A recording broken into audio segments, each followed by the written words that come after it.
They're unaware that in our country in 2022, while we criticize Vladimir Putin for being authoritarian, while we criticize China and Iran, in our own country, we have a political prisoner who served 49 days in prison without a trial for the alleged crime of mischief. And she has to this day a speech ban. She cannot criticize the government. She cannot support the truckers, neither of which have anything to do with mischief. And now joining us in the fancy chair in our extremely fancy Airbnb studio is my friend Alan Honner, who is the head of litigation at the Democracy Fund. And he, along with the JCCF, has standing, and he's actually on the commission. And Olivia, in a moment, I'm going to call for the clip of Alan's opening remarks. So please get that ready. Alan, great to see you. Welcome to our very humble studio. Well, thank you very much, Ezra. It's a pleasure to be here. I'm going to invite you to come a little closer to the microphone just to make sure we hear that clearly. So today he told us a little bit about how it went. It was sort of throat clearing, scene setting, backgrounders. The real action starts tomorrow. Tell me what you thought was interesting. What are the most important things to know from your point of view that happened today? Yeah, well, so as for today, I think the most important thing we've seen and the most interesting thing we've seen is that counsel for the different parties gave their opening statements. And opening statements are not evidence, but they show you where the parties are heading and what type of evidence they intend to lead. And I think there were some surprises there. I think the biggest surprise for me, or one of them, actually came from the OPP lawyer. Now, there are a lot of police who are involved in this commission as parties. There are police associations. And I think some of them have been a bit embarrassed about the way this protest unfolded. And they're trying to save face because of perceptions about them. I'm not saying those perceptions are true or not, but that's something that's very much alive. So the lawyer from the OPP said today, and I'm going to quote, I have the exact quote here.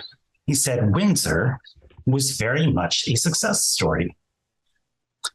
So why would he say that? And I think the reason he's saying that is because in Windsor, the police managed to stop the protests. They managed to, there goes my earpiece. They managed to clear the protests before the invocation of the Emergencies Act. They managed to do it with the laws that were available. Isn't that interesting? So when and by the way, from a policing point of view, it was a success. There was no violence. There was no insane insurrection, or things did not get out of hand. They went in, they moved the vehicles. After a couple of days, I know that, because our own David Menzies and I think it was Isabel Ravoche were there. And it was quite a dramatic moment, but it was handled. And in terms of, can we get a tow truck driver to tow a truck? Our existing criminal code gives police the power under the criminal code to commandeer the use of tow trucks, or frankly, any vehicle, for their purposes. You don't need the whole country in martial law, seize bank accounts, quash insurance policies, deploy ride horses to get a tow truck.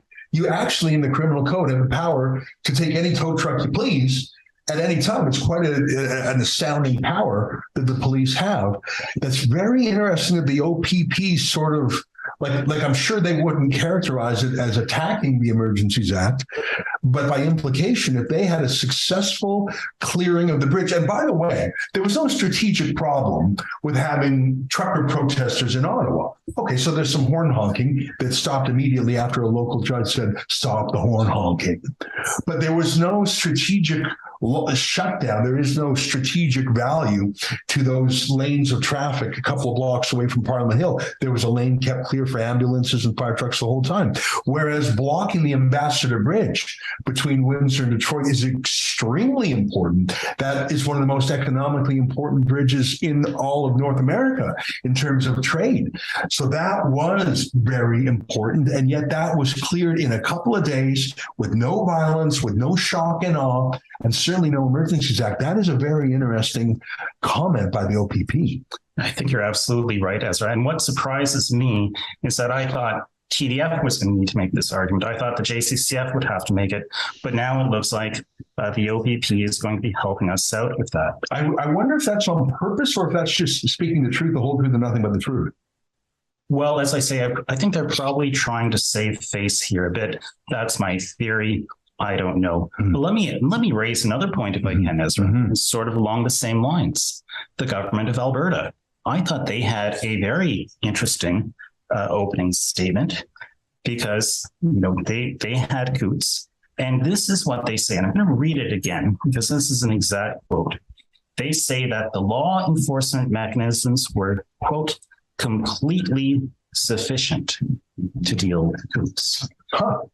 You know what? And it's funny because, of course, Jason Kenney hated the Coots truckers. He lied about them. He smeared them. He defamed them. He said they were violent. They were not the RCMP. Actually made a public statement saying that Jason Kenney lied about it. It was quite astounding. The Coots truckers caused the downfall of Jason Kenney, just the same way the Ottawa truckers caused the downfall of Aaron O'Toole. So the Alberta government is no fan of the truckers by any stretch, certainly not the Justice Department, which has been persecuting them. But again, same thing. They did not need the Emergencies Act. They did not need martial law. They didn't need to seize bank accounts of families to move some trucks out of the way. In fact, they managed to pretty much negotiate it away. That is very interesting too. Sheila, what do you think of these things that Alan Honner is pointing out? Well, it's interesting because I noticed some things similar to that too. Again, going back to the government making the case for why they invoked the Emergencies Act. And I don't think Alan can hear me anymore because I think his earpiece fell out. So you might have to play telephone. He's got it back. Perfect. Yeah, we'll get more earphones. We'll get bigger, better earphones in the days ahead. This is day one of our homemade studio, Sheila. We'll get there. It's a DIY operation. But I noticed that the government is relying on media reports. They said that one of the reasons they invoked the Emergencies Act because it was a threat to Canadian sovereignty was media reporting about Give, Send, Go, indicating that the majority of donations to the protests were made by donors outside of Canada. Well, Give, Send, Go and GoFundMe testified at a House of Commons committee that was not the case. And the two stories CBC published about Russian interference, those were both retracted, but that's never indicated in the government's reasoning here that they relied on largely debunked media reporting. Yeah. What do you think of that, Alan? Well, you know what? I think that is a very interesting point, Sheila. We haven't heard any evidence from the government yet. I believe we're going to hear from them starting next week. I think Keith is right. I think the government is in a pretty tough spot, and they're going to be asked questions about those media reports and these other issues that you raise. There's a lot of collusion between the media and the government. The media would come up with a hoax. The government would use it as proof to go to the courts to get some power or whatever. I mean, it was a closed loop. They were rebreathing each other's air. They were, I'll scratch your back, you scratch mine. I mean, nothing makes me laugh more than the CBC talking head who said to Marco Mendocino, maybe Vladimir Putin's behind the truckers. And he just sat there. He didn't say, you're crazy. You're a crazy lady. He just sort of said, And I don't know. I mentioned that because the ombudsman of the CBC made a statement on that in the last few days saying how embarrassed he was. Well, you know what? This is going to be very interesting. What I'm hearing from both Keith Wilson of the Justice Center and yourself of TDF and Sheila's reports also is that this Trucker Commission has a lot of interesting things to say that may actually contradict the official regime narrative. And whether it's the government of Alberta or the Ontario Provincial Police, the OPP, it's not just freedom fighters saying it. I mean, if the OPP, which I happen to think is an abusive police force, I say that from some experience. If the OPP is saying we didn't need the sledgehammer guys, there are some interesting things being said here. Now, the question is, will the regime media report that in the way that we've just heard here? And I'd say that the media is more compromised in Canada than it ever has been. You don't just have the CBC state broadcaster. You now have 99.9% of journalists in some way on Trudeau's payroll. We've listed the independent journalists in this country. Rebel News, True North, Western Standard, Epoch Times, and I think I'm done my list. And so I think it's extremely important that we have our little homemade studio here. And I'm really grateful to the Democracy Fund and the Justice Center. I think you're doing good stuff. So you're going to be going every day, eh? You or your colleagues? Absolutely. Our interest in this inquiry arises from our legal work. In February of 2022, we sent lawyers to Ottawa and to Windsor to provide demonstrators with legal information about their rights when protesting, as well as the limitations of those rights. Around the same time, we were granted intervener status as a friend of the court at the Superior Court of Justice in Windsor over the Ambassador Bridge injunction proceeding. Currently, we represent dozens of persons who have been criminally charged in relation to the protests at Ottawa, Windsor, and Coutts. And we represent thousands of others who've been charged under the Quarantine Act or provincial offenses related to the pandemic.